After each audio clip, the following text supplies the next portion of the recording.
Ihr habt euch ein Video gewünscht, und zwar ein Gartencenter-Video. Und genau das machen wir heute. Wir geben jetzt Vollgas. Let's go!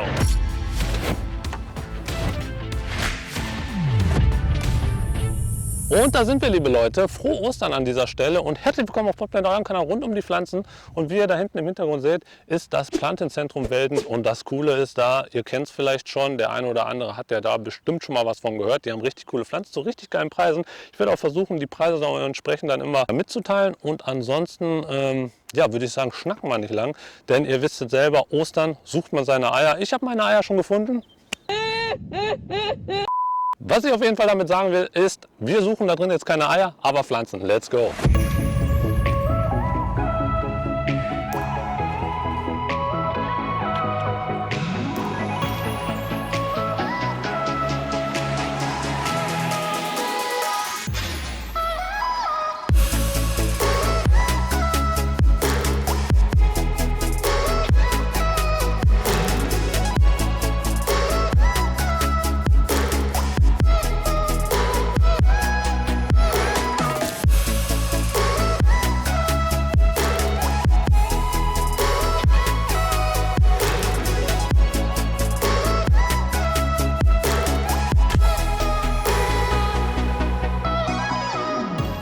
So, wir sind jetzt auf jeden Fall drin.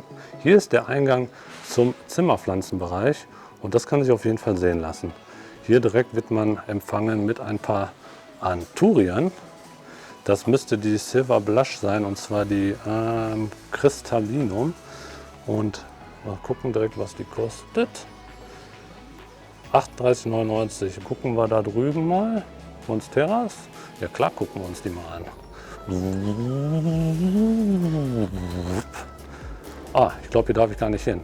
Aber das sind auf jeden Fall wahrscheinlich frisch gelieferte Monstera Deliciosa Variegata in der Borsigiana Variante. Und die kostet hier, schnell bevor mich jemand sieht, 79,95 €. Ja, preisstabiler geht es gar nicht bei Pflanzen wie die Monstera. Finde ich auf jeden Fall cool. Hier auch nochmal richtig schön rankende Pflänzchen. Und wir gehen jetzt hier mal rum, weil jetzt gerade haben wir ein Zeitfenster erwischt, wo hier nicht viel los ist. Obwohl ja in Deutschland momentan Feiertag ist, haben wir hier heute ja trotzdem viele Peoples, aber wir gucken mal, wie gut wir hier durchkommen, weil wir wollen hier ja niemanden stören. Sehr cool. Was kostet die denn?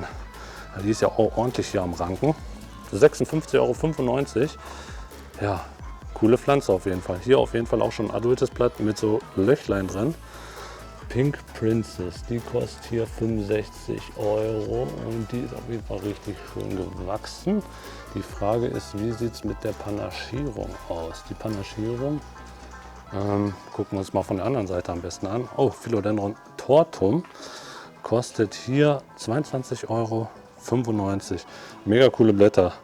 Also ich sage ja immer, sowas hier in einem schönen, modernen Badezimmer hat richtig Flair, finde ich. Und hier ist der erste, ich sage jetzt mal, Gefängnistrakt. Hier hat man natürlich hier so ein Gitter drum gemacht, weil da Rare Plants drin stehen. Das bedeutet Pflanzen mit einem höheren Wert, die etwas seltener sind. Hier auch wieder viel Pink Princess in der großen Form. Hier auch wieder relativ groß gewachsen. Relativ wenig Panaschierung, aber wer weiß, was da noch kommt. Da rollt gerade ein neues Blatt aus und wie ich das sehe, wird da auch relativ viel Pink drin sein. Und die sind wahrscheinlich deutlich über 100 €. Da steht es 165 €. Er ist in letzter Zeit im Preis gesunken, aber trotzdem immer noch recht teuer. Ne? Und dann wollten wir uns ja hier drüben noch angucken, wie die aussieht. Philodendron hier, Pink Princess, schöne Panaschierung bei diesem Blatt, aber die anderen sind so ein bisschen eintönig. Okay, macht nichts, wir gucken uns jetzt hier nochmal durch, was hier so drin steht. Also wie gesagt, viel Philodendron sehe ich. Hier auch eine Monstera dubia, die knubbelt sich da oben auch schon, die braucht auf jeden Fall ein höheres Plank, damit die weiter entsprechend hochranken kann. Und Monstera Deliciosa Variegata, aber das ist Borsigiana. Also die wächst ja eher langstielig hoch und nicht so wie die echte Deliciosa bzw. die Deliciosa variegata in der Large-Form. Aber trotzdem schön. Hier auch schon mit ein paar Schlitzen. Ich möchte da jetzt nicht reingreifen, dann kriege ich noch einen Elektroschock. Genau, hier wurde zum Beispiel auch schon mal irgendwas gekappt. Jetzt weiß ich natürlich nicht, ob das wieder irgendein Kunde war, der hier gedacht hat, ich nehme mir mal mein Steckling mit. Oder gegebenenfalls, dass hier aus dem Gartencenter selber gemacht wurde, um die Pflanzen halt selbst zu vermehren. Auch schön hier mit dem Pink. Okay, weiter geht's. Hier überall verteilt stehen auch Spathiphyllum Diamonds, also das Einblatt in der panaschierten Version.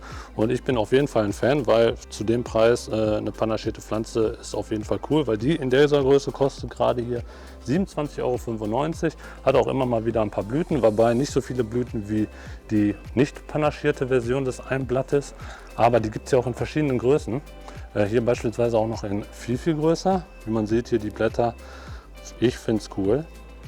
Ist aus meiner Sicht ein Hingucker und ich habe auch gesehen, die haben hier auch Spathiphyllum Diamond in der eigenen Nachzucht, weil die bildet ja Ableger bzw. ja Ableger und die kann man dann einfach von der Hauptpflanze trennen und die haben dann im Regelfall auch so ein paar Wurzeln und die kostet hier 4,29 € und die werde ich tatsächlich auch mit zur Messe zur Botanica nehmen. Was euch da erwartet, verlinke ich euch jetzt mal unten und ansonsten oben rechts einfach mal klicken. So, wieder hier am Eingangsbereich angekommen, wieder ein paar Tortums, wie gesagt, richtig cool. Also ist ja auch wieder Geschmackssache, ich finde sie mega schön. Hier ein paar Bananenpflanzen, 12,99 €, das ist die Musa Dwarf, also eine Zwergbanane.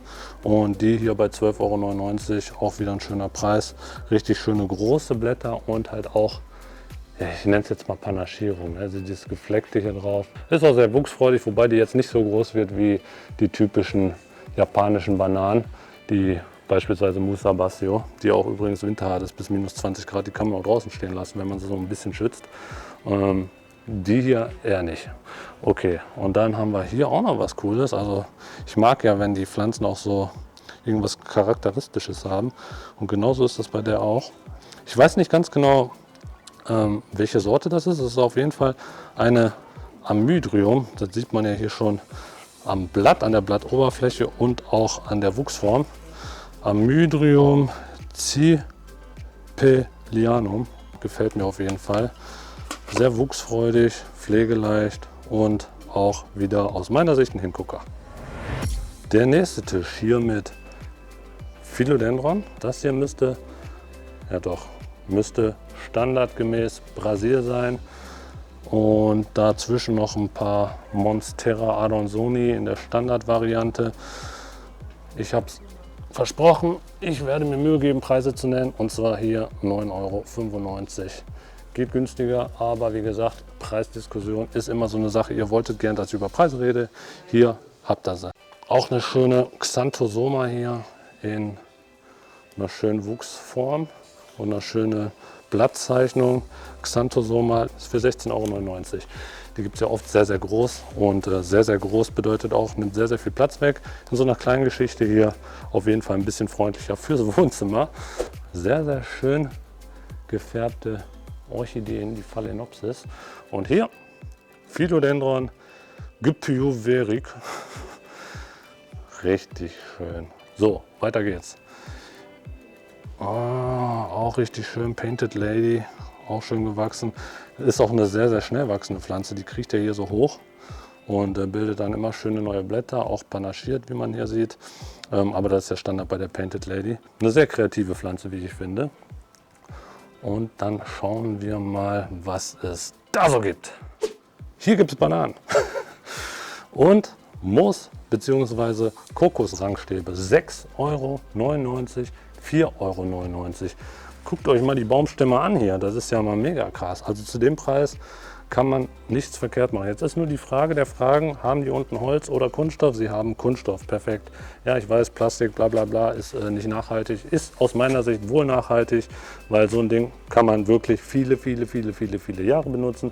Und wenn mal irgendwann das hier nicht mehr ist, wie es ist und man das auswechseln will, kann man es auswechseln. Das heißt, das hier ist biologisch abbaubar, das Plastik darunter nicht, aber man kann das Ganze hier natürlich nochmal selber neu aufwickeln und dann kann man so das ja, rein theoretisch ein ganzes Leben lang benutzen.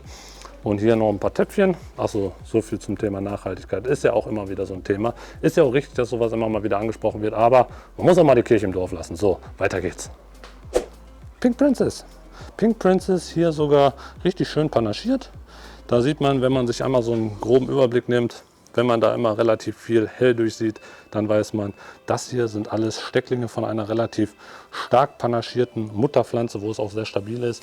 Und hier auch mit richtig schön großen Blättern, überall Panaschierung vorhanden. Und das Moped kostet hier aktuell 39,95 €. Philodendron Pink Princess. Bam! So Leute, ich bin hier gerade ein bisschen gebuckelt, macht aber nichts, denn hier ist es gerade relativ leer geworden. Das ist schon mal ziemlich cool, deswegen kann ich jetzt auch gerade relativ offen mit euch reden. Und wie ihr gesehen habt, hier gibt es auf jeden Fall richtig coole Pflanzen. Da drüben, was ihr jetzt gerade nicht seht, da ist dann nochmal so eine Art, ich sag jetzt mal Käfig, wo auf jeden Fall ein paar High-Rarity-Plants sind, ein paar Besonderheiten, und vor allen Dingen habe ich auch noch ein paar Pflanzen gesehen, richtig große Mamai, also Philodendron Mamai.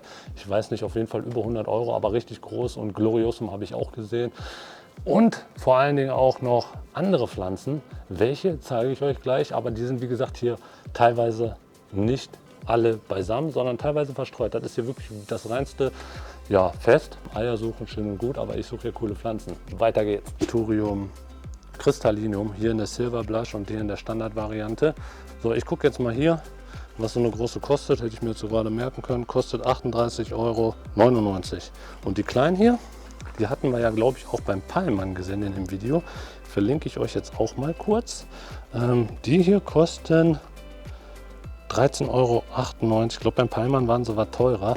Aber wie gesagt, ob der eine jetzt so viel nimmt oder so viel, das soll mir persönlich egal sein, weil man kann ja selbst entscheiden, wo man seine Pflanzen kauft.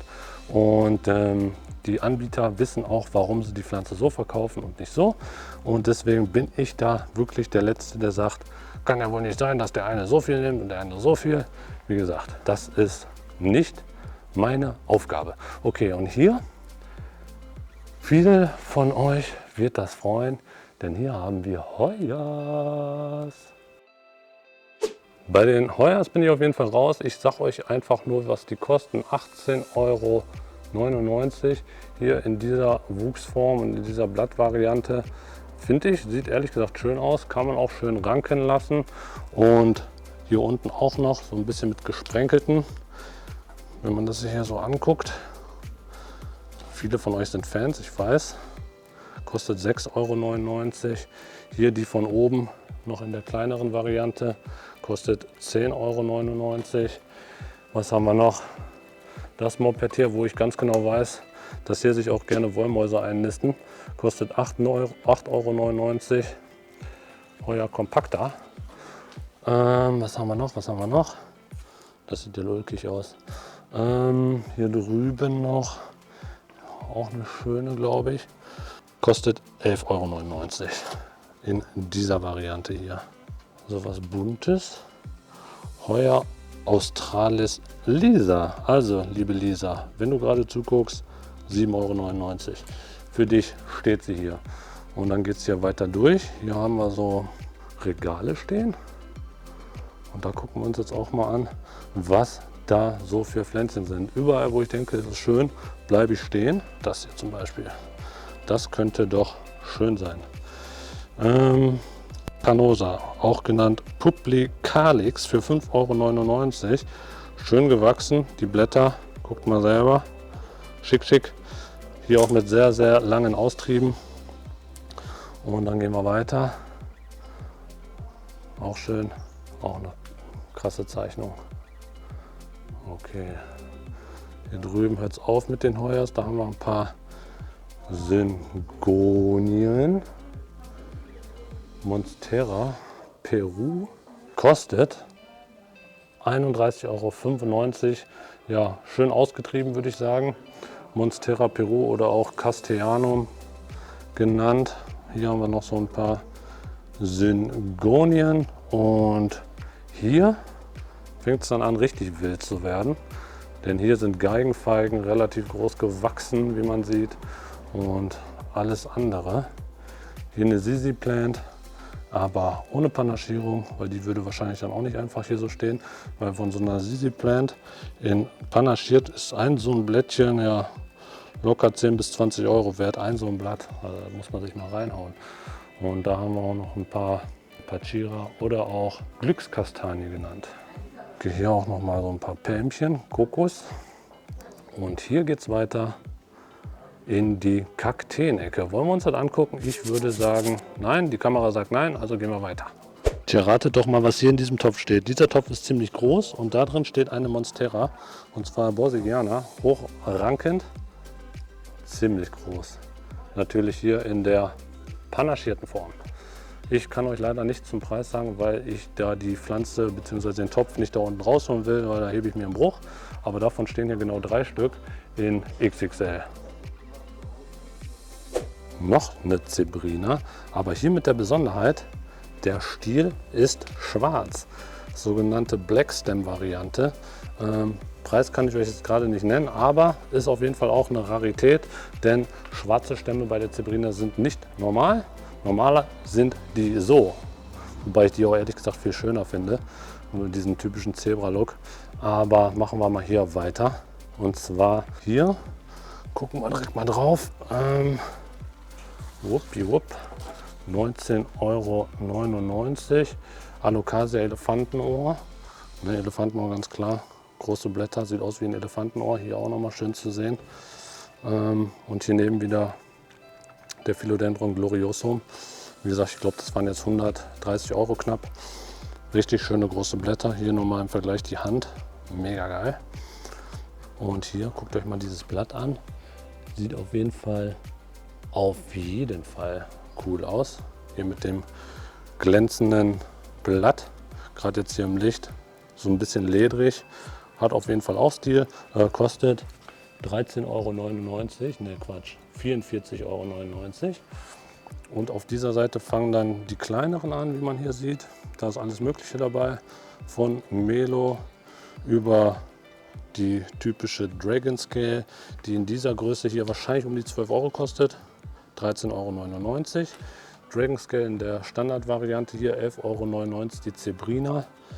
Und hier die Dragon Scale in der Silver Variante.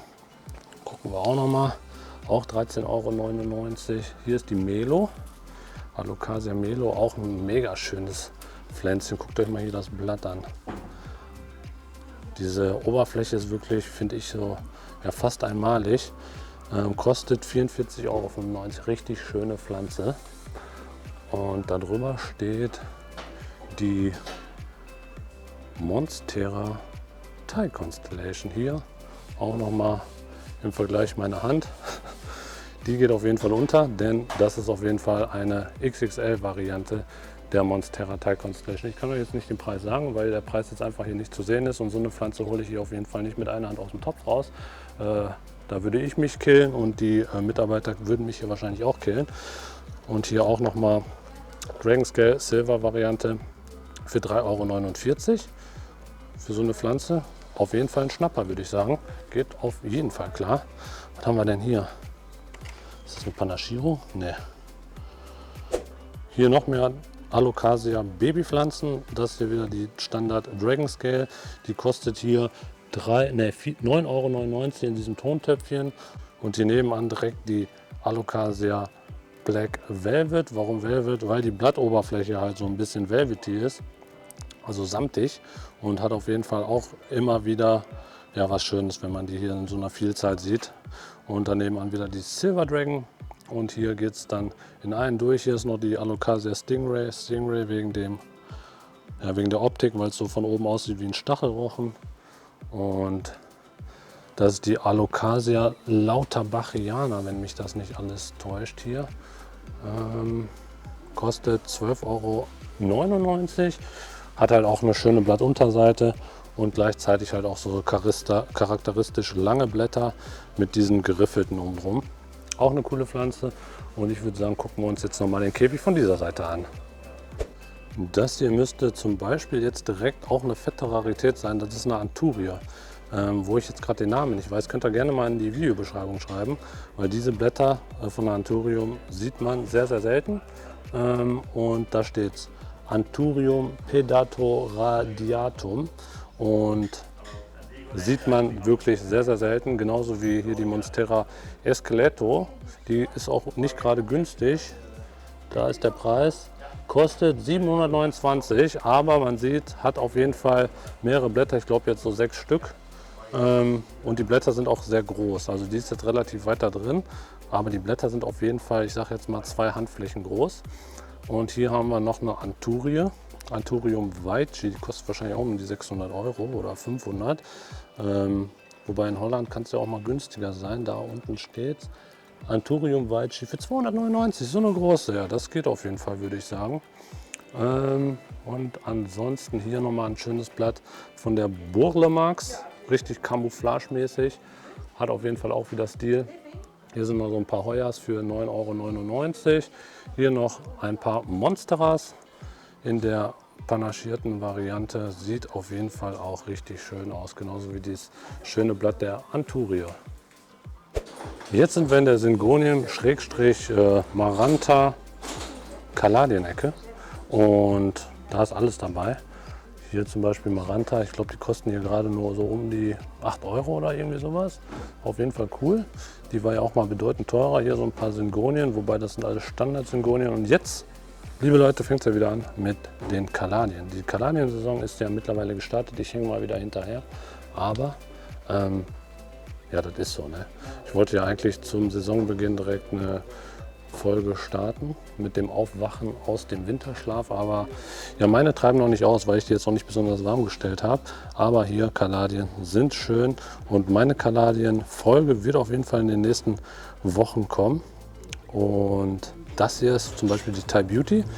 Die ist von allen Kaladien, glaube ich, so die charakteristischste, weil die halt ehrlich gesagt vom Blatt was komplett anderes ist und vor allen Dingen nicht nur von der Form, sondern die Farbe ist halt auch wieder cool. Ich meine, Kaladien sind ja alle relativ schön von ihrer Farbgebung. Hier sind jetzt nicht allzu viele, aber mega coole Pflanze und ich weiß ehrlich gesagt nicht, warum die noch nicht so angekommen ist. Okay, dann gucken wir uns das Ganze auch nochmal von der anderen Seite an. Hier haben wir auf jeden Fall Kalaten. Kalaten in Hülle und Fülle. Ich bin ja nicht so der Kalaten-Fan, aber Orbifolia, ihr kennt sie, gar nicht so einfach in der Pflege, aber macht auf jeden Fall Spaß. Und Leute, ich muss hier gerade mal in die Richtung gehen, weil auf der anderen Seite wieder so viele Besucher kommen und die möchte ich hier nicht verärgern. Guckt euch hier mal den Dschungel an. Hat auf jeden Fall richtig was. Wenn es so bei euch zu Hause aussieht, habt ihr auf jeden Fall was richtig gemacht oder vielleicht auch nicht.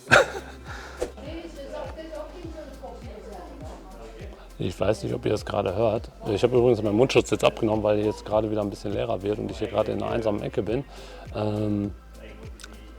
Jetzt kommen gerade wieder Leute. Ich höre das Gequassel.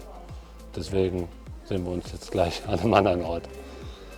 So, gut, dass ich jetzt hier nochmal eine andere Stelle gesucht habe, denn beim Durchgehen nochmal ohne Kamera habe ich noch so ein paar tolle Pflanzen entdeckt, wie beispielsweise hier vorne ein paar Verrucosum und da vorne habe ich noch eine Strelizie in der panaschierten Variante gesehen, mega geil, und die gucken wir uns jetzt an. Da haben wir sie. Einmal Verrucosum 1, 2, 3, so, und in dieser Größe, ihr guckt euch mal eben an, wie viele Stecklinge da drin sind. Ich glaube, das sind 1, 2, 3, 4, 5 und voll mit Blättern und da kostet eine Pflanze 60 €. Das heißt, wenn ihr diesen Topf hier einmal umdreht, dann habt ihr rein theoretisch ja, eigentlich 6 Pflanzen, je nachdem, ob da ein Trieb vielleicht auch doppelt irgendwo rauskommt. Für 60 € geht auf jeden Fall klar. 60 €, 6 Pflanzen in einem Topf. Mega cool. So, und jetzt gucken wir uns nochmal die Strelizie an, wobei hier haben wir auch noch ein paar schöne Sachen. Hier oder da auch nochmal eine Verrucosum. Ja, lecker. Und ansonsten würde ich sagen, gehen wir jetzt mal darüber, wobei die jetzt auch nochmal ganz schön ist. Wir gucken uns jetzt mal an, was die Strelizie in der panaschierten Version macht. Da lang. Geradeaus, geradeaus, geradeaus, geradeaus und da. Hier ist sie. Und zwar ist das die panaschierte Strelizie. Die kostet hier 499 €. Strelizien sind ja sowieso cool, aber panaschiert ist es nochmal irgendwie was Besonderes. Und die gibt es ja auch. 499 €. Ich würde sie mir nicht holen, nur weil sie panaschiert ist. Aber wenn ihr Bock drauf habt, die steht noch einmal hier. Hier nochmal der Tisch mit den ganzen Kalaten. Wie gesagt, ich bin ja nicht so der Kalaten-Fan, wobei das ist noch die schönste Kalatea. Wie ich finde, das ist ja die Calathea zebrina. Hat so ein bisschen flauschige Oberfläche, velvety, also samtig. Und hier hingegen, die ist nicht samtig, die ist komplett glatt. Das ist die Calathea Network oder auch Mosaik genannt. Die Network kostet 17,99 €. Wie gesagt, Network oder Mosaik, die hat auch mal wieder mehrere Namen. Und die Zebrina kostet hier aktuell 17,99 €. Das ist das und da ist da. Also hier nochmal wie versprochen die Monstera Thai Constellation. Hier das Blatt, also wie gesagt, mega groß. Ich kann ja mal fragen, was die kostet. Einen Moment. Entschuldigung, was kostet die Thai Constellation in dieser Größe? Wie meinen Sie? Was kostet die? 675. Alle die, ne? Ja, danke. Okay. 675, ja, ganz klar. Ist auch mit eines der wertstabilsten Pflanzen, die ich kenne. Wobei die sind nicht nur wertstabil, die sind ja sogar noch im Preis höher gegangen in den letzten Wochen, Monaten. Und das ist auf jeden Fall heftig, wie schön groß die ist. Hier unten ganz versteckt ist und noch gar nicht deklariert, sind noch Heuers. Die finde ich ja wirklich von den Heuer so mit am schönsten. Wie gesagt, kann ich vielleicht jetzt gar keinen Preis zu sagen, aber wie gesagt, die sind auch noch nicht einsortiert. Und hier ansonsten noch der Philodendron verrucosum mit richtig schönen Blättern. Hier noch mal zu sehen, also ungefähr handgroß. Das Ding hier ist übrigens noch mal größer als meine Hand und die kosten nicht 139 €. Sind relativ groß gewachsen, aber ist auch in der letzten Zeit im Preis gefallen. 139 € denke ich, ist aber noch fair. Das war es jetzt von hier aus dem Plantenzentrum Welden in Venlo und ich kann nur sagen, oh, da sind auch noch richtig fette Strelitzien, aber ist auch egal, irgendwann muss das Video auch mal ein Ende haben. Hier sind die Preise, wie ich festgestellt habe, in Ordnung. Geht natürlich immer günstiger, geht aber auch immer teurer. Wie gesagt, Preisdiskussion, das ist eine Sache, die ich nicht starten möchte. Ihr wolltet gerne Preise, jetzt habt ihr eure Preise und ansonsten muss ich mir mal überlegen, wo es als nächstes hingeht. Wenn ihr Tipps habt für richtig coole Gartencenter, so im Ruhrgebietbereich bis nach Holland rein, dann mache ich das auf jeden Fall. Ich habe auch noch so ein paar Pläne für die Zukunft und übrigens, wenn ihr diese Pläne nicht verpassen wollt, wie beispielsweise noch meine Planted Wall, die ich ja immer noch fertig machen will, dann abonniert auf jeden Fall diesen Kanal, lasst mir ein Like da, kommentiert auch noch mal gerne und ansonsten sehen wir uns im nächsten Video, wenn es wieder heißt, kümmert euch um eure Pflanzen und jetzt haut rein.